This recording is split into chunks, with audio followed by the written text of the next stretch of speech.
Now, staying on with the story, just a day to go for Valentine's Day. One would expect Paris, the city of love, to be full of hearts and roses.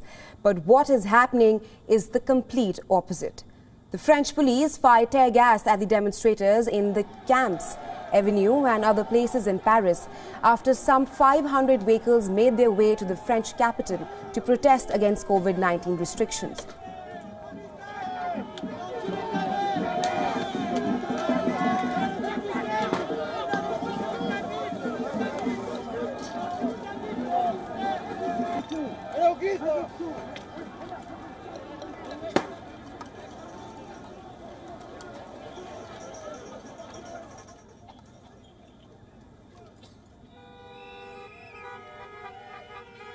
Several hundred vehicles, mostly vans, homes and cars, converged on the main ring road around the city after spending the night camped on the outskirts of the capital.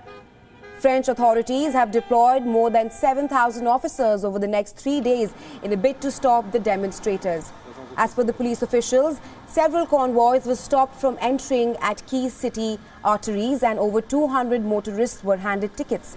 Alongside, at least 2 protesters were detained amid a seizure of knives, hammers and other objects in one central Parisian square.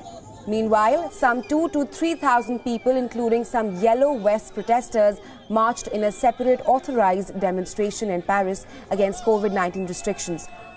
Now, along with declining standards of living amid surging inflation, French Prime Minister Jean Castex has vowed to remain steadfast in view of the demonstrations. Speaking to a broadcaster, Castex said, and I quote, "If they block traffic or if they try to block the capital, we must be very firm about this." The protests in France were inspired by Canada's Freedom Convoy that disrupted trade along the US-Canada border and brought traffic in Ottawa to a standstill.